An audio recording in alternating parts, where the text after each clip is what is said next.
That's who I am. I'm the world's greatest. That's who I am.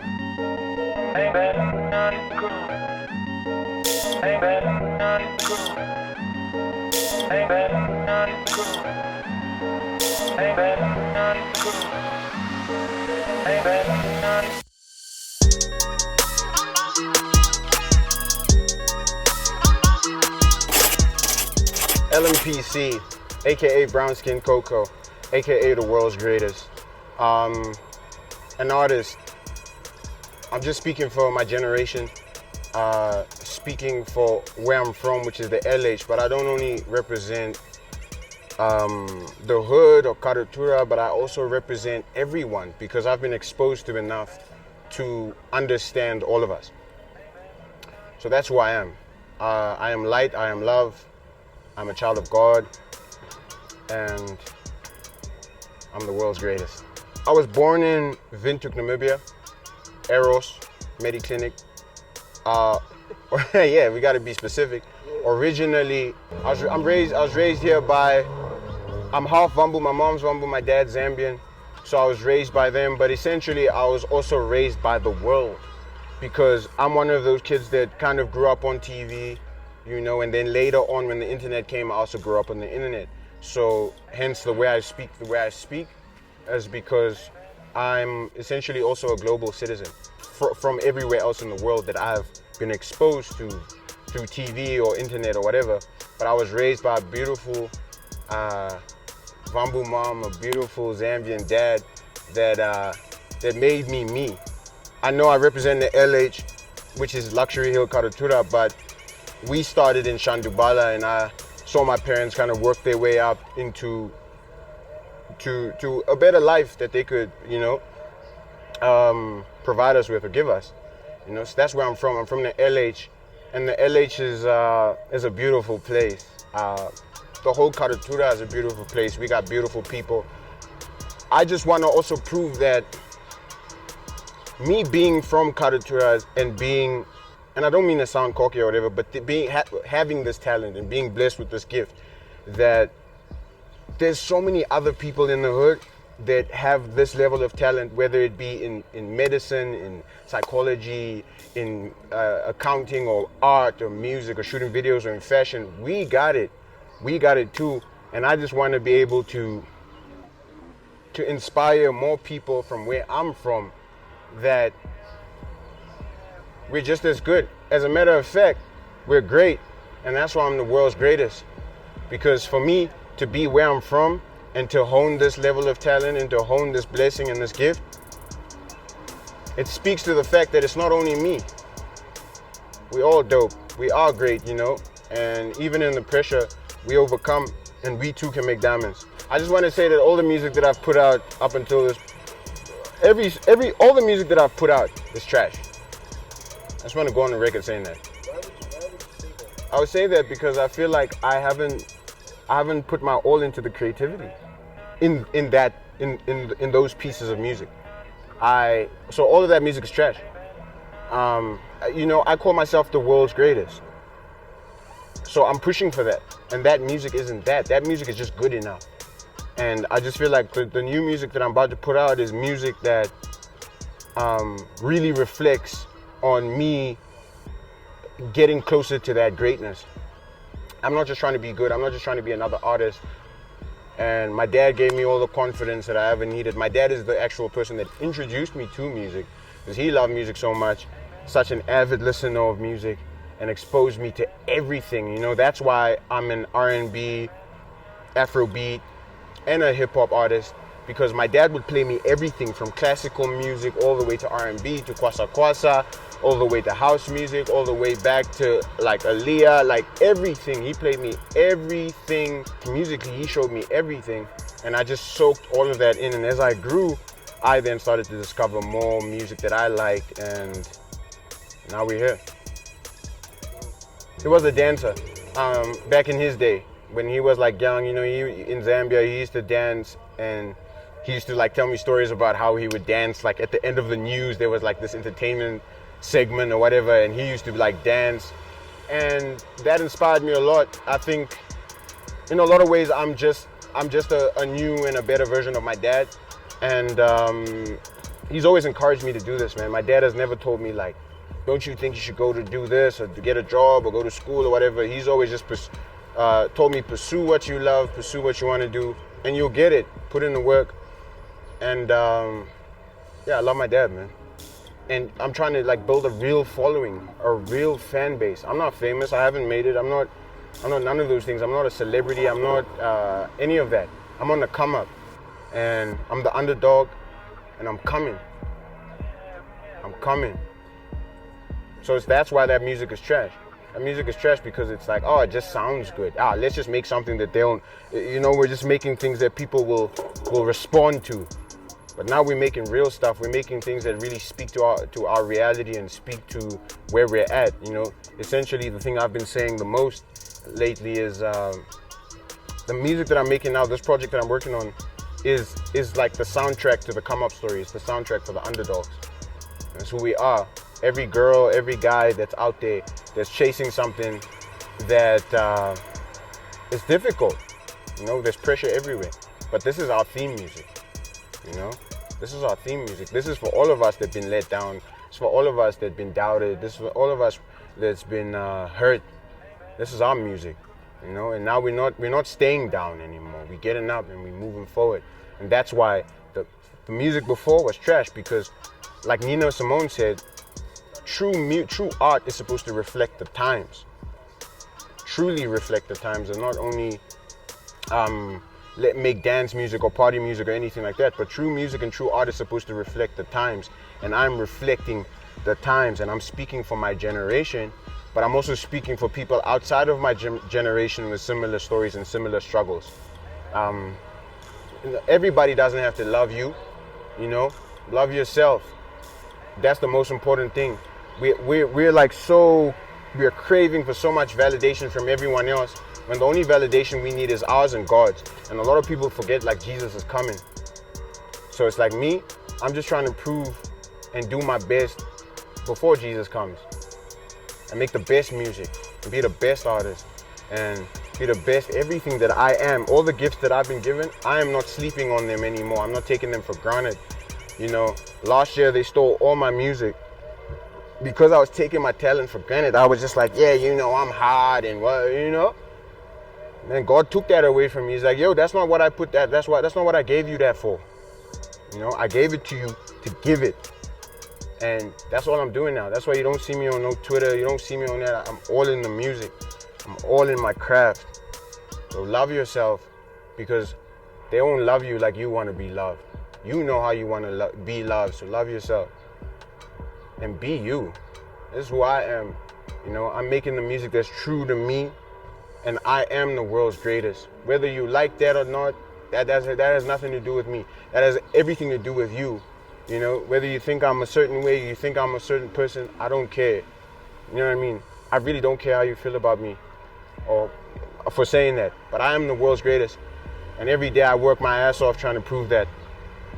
And I'm attracting only beautiful things and only beautiful people. I want to put my city on, man. And I know we're going a little off topic of the questions or whatever, but I want to put my city on in the sense that we love us and we do us. And I also want to kill this thing of trying to be too cool and everybody, like, nah, like I go to shows and I go out sometimes and people are not even out to have fun anymore. It's all pretentious, and it's like, I just want to kill that. I just want us to start enjoying ourselves and enjoying the art. I want people to be able to be fans without feeling like being a fan is being less than, you know? I want people to be in the crowd screaming and having a great time. I can't, you know, I always think like, you paid so much money to go see a show just to stand and show your outfit.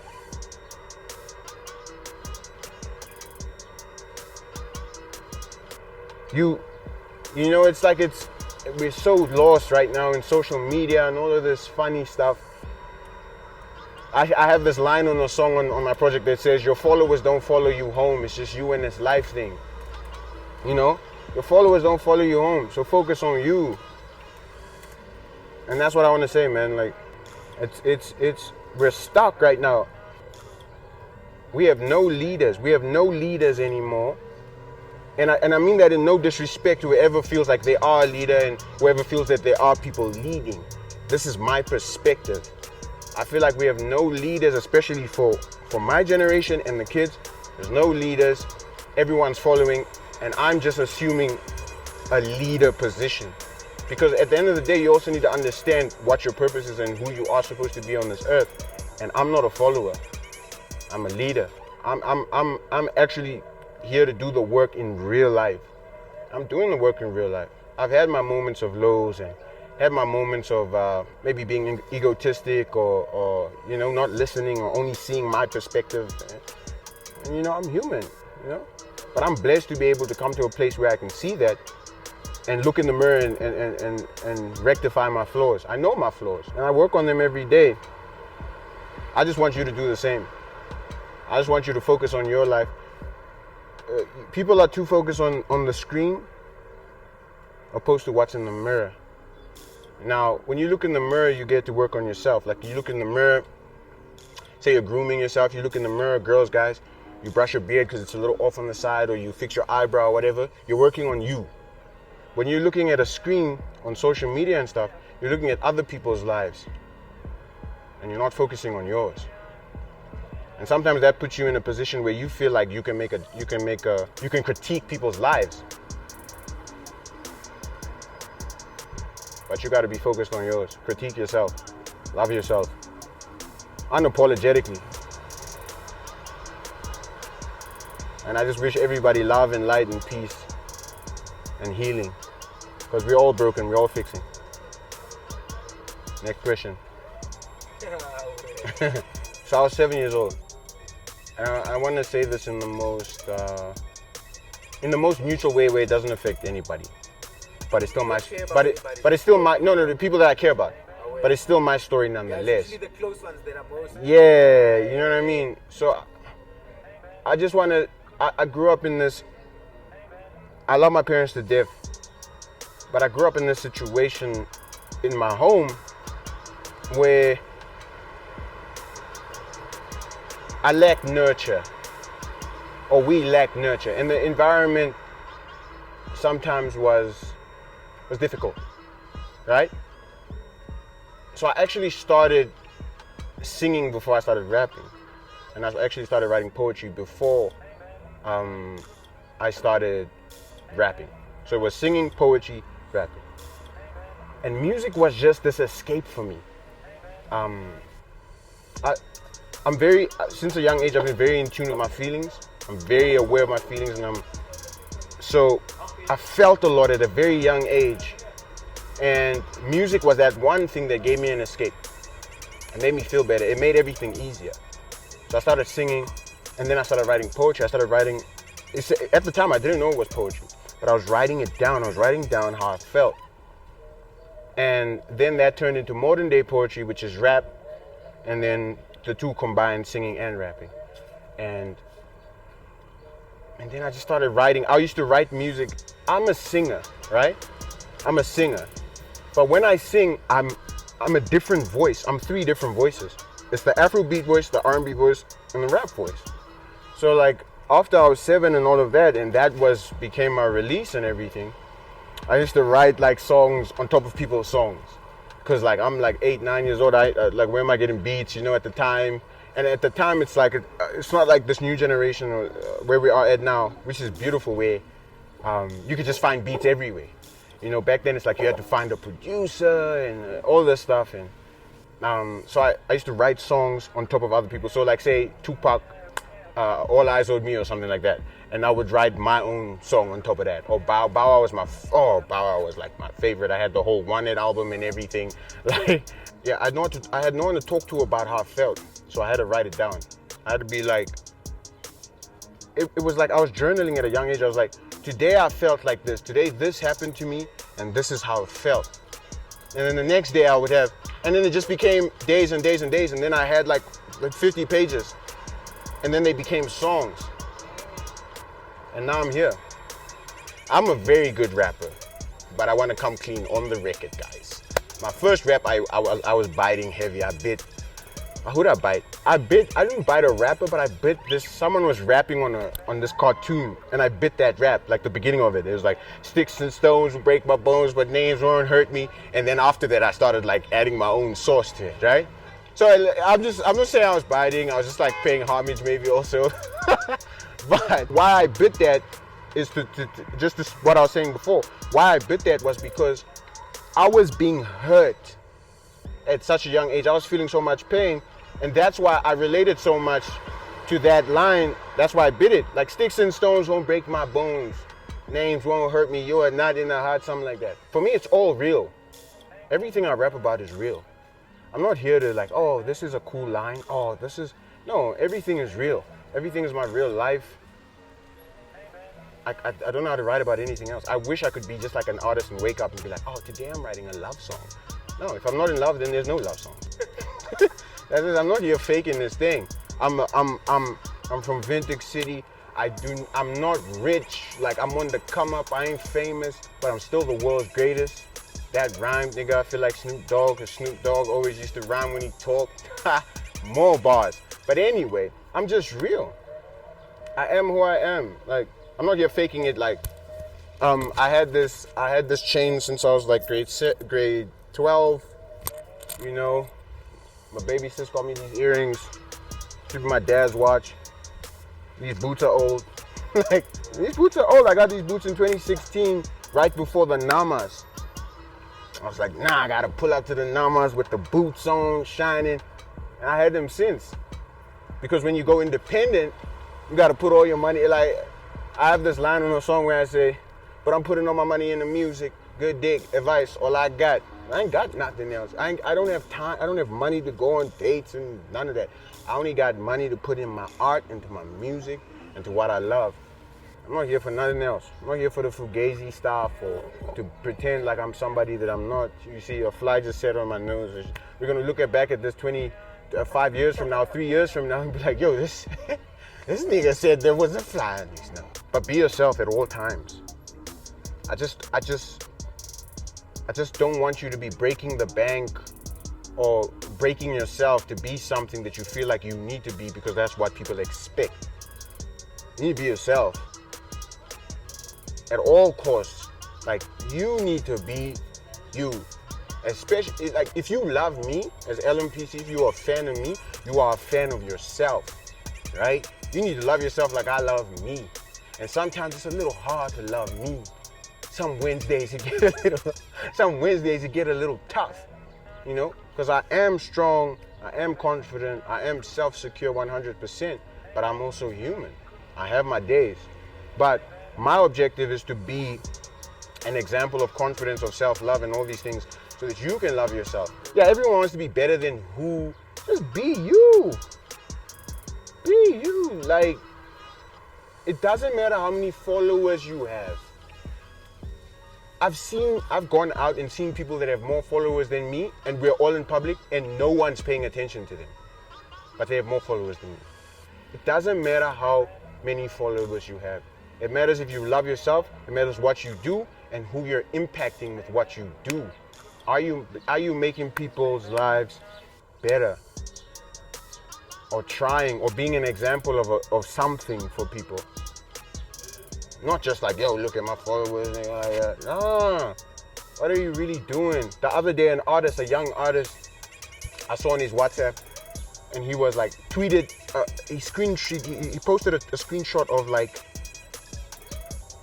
a self-destructive feeling, like a depressive feeling or whatever. And I hit him up immediately, and I was like, yo, pray. You need to talk to God, and gave him some words of advice just to get him to a better place. Because we're actually dealing with real stuff. You know what I mean? A lot of people are just out here, oh, look at my phone. I know you're not happy. I can see right through the facade. So work on yourself. Twitter and IG and all of that is not real. Real life is here. Like these trees right here, this is real. Next question. It's a lot going on, but I'm so blessed, man. Like, I got you here, you shooting this and everything, and the energy is just right. I could just feel it. My manager's right here, and I just feel like everything that I've been praying for and asking for is coming to me, man. Slowly but surely. Yeah, it's coming to me. It takes time. I mean, go back to what I was saying just earlier. Like, all the music I've made is trash. For me to say that and to feel like only now I'm making good music, that show you it takes time. But what's next is the takeover. The beginning of proving like I'm the world's greatest. What's next is this project I've been working on the whole year. I've been quiet the whole year because I've been working. Been working on this project called, I don't want to say what it's called yet. Manager, I don't think we should be saying what it's called yet, right? You guys, this show is exclusive. You can give me something, you guys. Can give me. Okay, so You don't have to give me much. We don't have to go into details of what songs are. okay, the project, okay, I put it like this. The project is super aggressive. It's beautiful.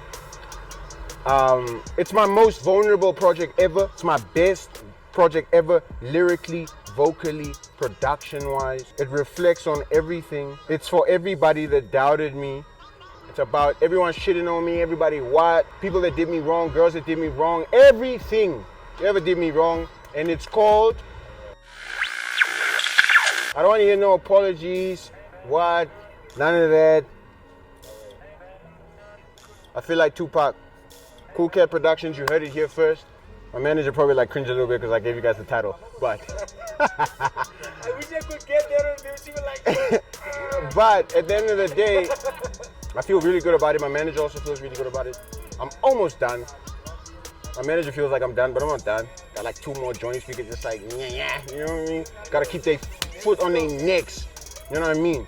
LMPC, aka BrownskinCoco, aka the world's greatest. But it's a full-length project. It's not like all the other projects that I've done where it's like just enough.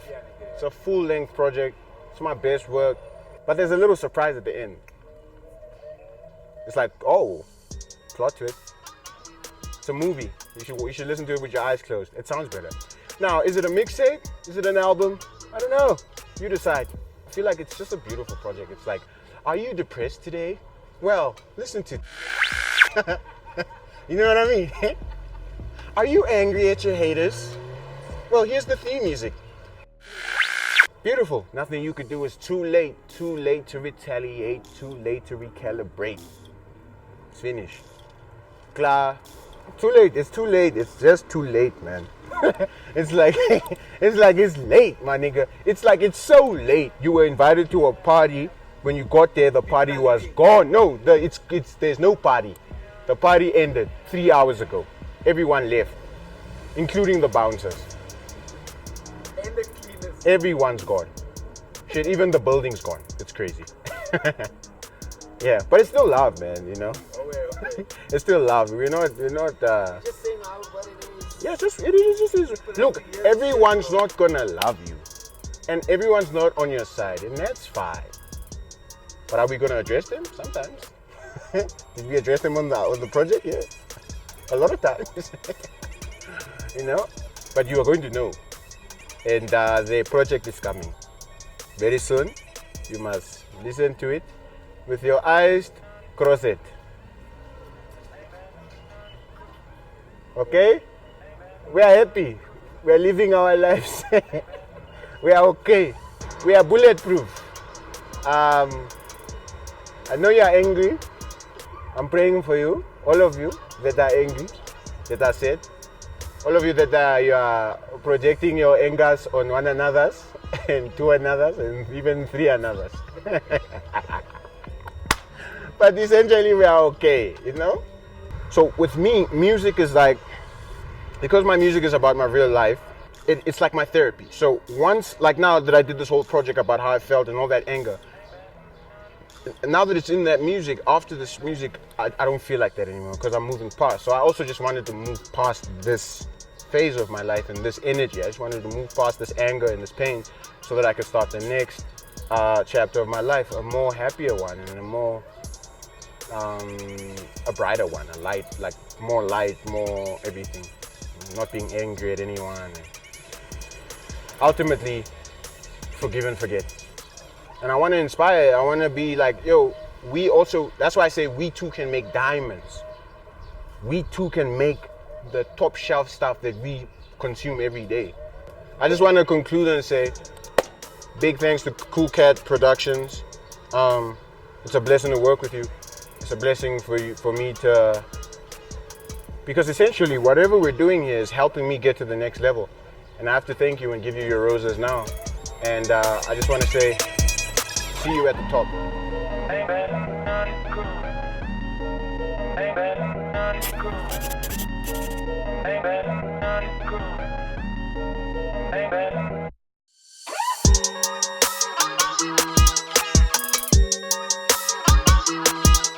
That's a rap.